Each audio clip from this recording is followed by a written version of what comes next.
We are searching deeper into the depths of the purification plant. Oh, Hope. hi. Oh, wait, no, never mind. I was gonna say, oh, hi, super mutant, but I thought there isn't one. It makes me sad faces.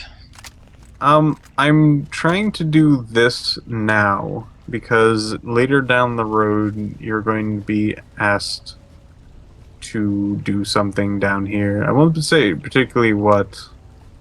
Ah, screw But it. it's You're asked to something. pretty much just like clear out all the super mutants. Mm-hmm. I'm going to do it now. But if you wait too long, They should they'll respawn. respawn. Yeah. I think so, yeah. We'll see, because Well, right now during they're the just green hunks of XP waiting to get harvested.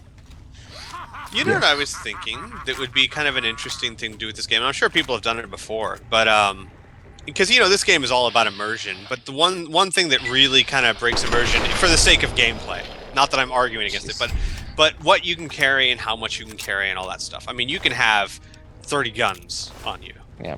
and I think it'd be kind of cool to play through the whole game, giving yourself a realistic limit, like maybe Well, two big they guns and a few small guns, kind of they thing. have done, yeah, like I've been trying to do stuff like that actually in my Let's Play. But the thing is that there are mods that change the amount of weight, so it's a little bit more realistic and based on your strength stat, more so. FWE, wow, my face. That gets a 9. I'm holding up the But 9 card right there. but here's the problem. It's very limited because um it can deal with weight, but this engine does not deal with volume, which is the amount of space something takes. Right. So compare that to Stalker, where it's like your backpack has a limited number of slots that it can fill. So now that deals with weight and volume, right? Hmm. But this one can only deal with weight for the sake of gameplay. So yeah, if you want to have any sort of volume limitations, that's on the onus of the player. There's nothing you can do to mod that in. And I think it would be a nice like a nice take on the game, because I think realistically you could carry one or two rifles and maybe two pistols and the ammo, but you wouldn't be carrying okay, let's put it this way. A combat load for a soldier expecting to go into war is a rifle, maybe a sidearm, maybe an AT-4, which is a one-use rocket launcher, and 240 rounds of ammo. That's it. That's considered that, with everything else you have to carry, water and weapons and all that, that's the optimum weight. So there would be Mm, none of this 800 rounds of ammo stuff. yeah. Well, they kind of do that for New Vegas if you play on the hardcore difficulty. Right, Or I do not know ammo difficulty, but ammo costs weight, but I think it would be kind of an interesting thing to try and go through Fallout 3 with that kind of limit. Maybe one or two rifles, one sidearm, and a That's realistic amount of ammo. that's what I do. That's exactly what I do, actually. So, Do you ever find yay! yourself like, oh, I'm out of ammo? Wanting? Yes. Yep. But it adds in the survivability of it, right? And then you start picking up and taking what you can go along. And what you learn to do is make brief forays into the environment. Go back to town a little bit more often, right? Mm. I'm As not. hmm I'm sorry. I should probably let you finish. Well, no, that's okay. I'm done now. All right. I thought it would actually be extremely interesting, at least as a gameplay challenge in this game, to each time you enter a new area, to drop all of your weapons and just use the weapons that you find in the area to fight. Yeah. Although, hmm. The Although one, you the have one to problem have with that would be is you'd never have any sense of progression. Yeah. No, you can pick them up afterwards, and you can use them in areas that you've already been in, or something like that. But would that still be? I mean, you would only use them whenever you, for some whatever reason, return to an area you've already been to, which isn't very often. I mean, it just Well, I seems mean, like there's also outdoors. Like it, you can use it whenever it you're would be a traveling nice outside. challenge. I agree. It would be an interesting challenge, but it would definitely hurt the sense of progression, as Well, in the it's idea of your character getting better gear and. no, it's only your weapons. It's not your armor or your items or anything like that. It's only your weapons. And I always thought it was neat because there's so many like items around that are like lesser guns or like you'll find a baseball bat somewhere around the beginning of the area. And they actually do give you a lot of just not so good guns right at the beginning. And another cool thing would be never repair. Never repair. Yeah, make it so that your guy. Because I mean, like realistically, how many people are gunsmiths? Well, can you use shop repair? I mean, No. that would kind of break the whole point. Yeah, like never repair. So when the weapon goes Okay. bad, it goes bad. You just got to go find another one. And Okay. that would be. I mean, like I said, while yeah, there'd probably be stores that could do it. The average person doesn't know how to repair guns. I can take them apart and put them back together, but I can't repair them unless it's very minor problems. It may be like to repair things is basically to completely remove one gun. And I was always imagining like just parts kind of break, so you're kind of like removing a part from another gun and placing it on that one. Right, but the thing is that guns are easy to disassemble and easy to learn how to disassemble, but to replace parts. That batch of test was inconclusive, but Madison and I are convinced it's a problem with the secondary filtration system. We're going to recalibrate the equipment and try again tomorrow, so that... James, please. I'm trying to work. Now's not the time. So that's the next step. Assuming we get the results we need, we'll move on to... James! Stop! I need to finish these notes. We'll move on to diagnosing the issues with the radiation dampeners. That should... Ow! James! Now? We really shouldn't.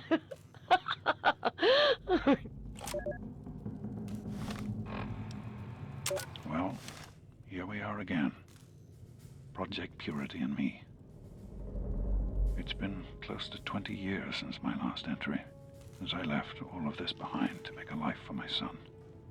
We've spent that time in Vault 101, tucked away from the rest of the world. It wasn't perfect, but it was safe, and that's all I could have hoped for. Now my son is a grown man, handsome, intelligent, confident, just like his old man. And as hard as it was to admit it, he doesn't need his daddy anymore. So here I am, back where it all began. Project Purity. God, we wanted to change the world. We really thought the waters of life could be a reality. And that's why this is a momentous occasion. Because even after 19 years, I still believe it. Project Purity can and will be operational. This is just the beginning. This is day 2 of my attempt to resurrect this project. I've got one of the portable fusion generators up and running, but it's just enough to power the emergency lighting and a couple of other systems. That will serve for now, but I'll need help powering up the mainframe. Time to visit Madison at Rivet City. I spoke with Dr. Lee, Madison, at Rivet City. It went about as well as I expected. That is to say, she thinks I'm completely mad. How can I blame her? She's got her own life, her own team, and is making real, tangible scientific progress. Here I come again, the very paragon of failure and false promises. But the reality is, I need Madison and whatever scientific team she may have assembled. I can't do this myself. Project Purity is bigger than me.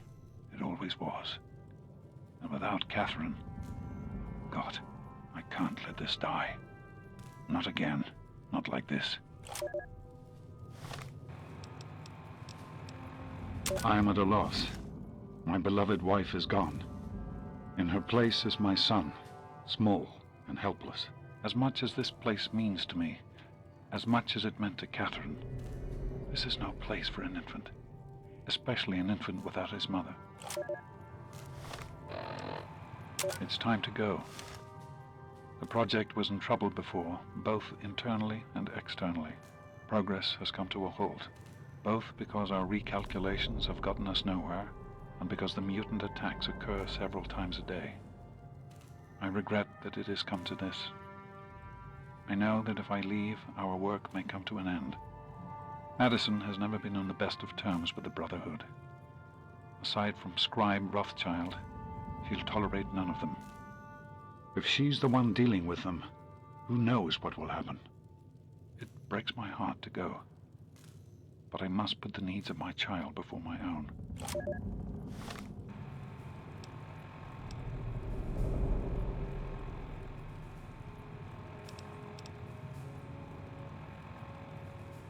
Even in Vault 101, my work on Project Purity never really stopped. Soon after we arrived, my nightly routine included sneaking into the restricted areas, searching for, I don't know, whatever I could find. It was a Vault-Tec facility after all. The place was built with some of the most advanced technology this country had ever developed. Those excursions never turned up anything particularly useful. So, one night, after half a bottle of scotch, I broke into the Overseer's office. It was easy enough to hack his console, gain access to the restricted files. Most of it was garbage. Propaganda, spy reports, just plain rambling bullshit, really. But there was one thing, one name that stood out amongst all the others. Dr. Stanislaus Braun. I knew of Braun's work, of course. He was a celebrity in his day, Vault-Tec's sorcerous scientist, leaving his peers in awe of his technological wizardry. But it was in Vault 101 that night in the Overseer's office I first learned of Braun's involvement in Vault-Tec's Societal Preservation Program and his work on something called GECK, the Garden of Eden Creation Kit. To be honest, the GECK sounded like pure fantasy, even for someone of Braun's capabilities. It was nothing short of a miracle. A terraforming module capable of producing life from complete lifelessness. But not only was this thing a reality, it was actually distributed to several vaults to be used after an atomic war. Vault 101 was, sadly, not on that list. I did some digging and discovered Braun's name on the reservation list for a Vault 112. I'm no slouch, but this man, he could have easily succeeded where I failed.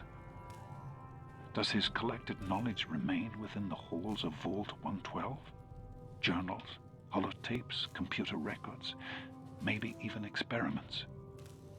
If I could gain access to just a fraction of Braun's genius, Project Purity would become a reality.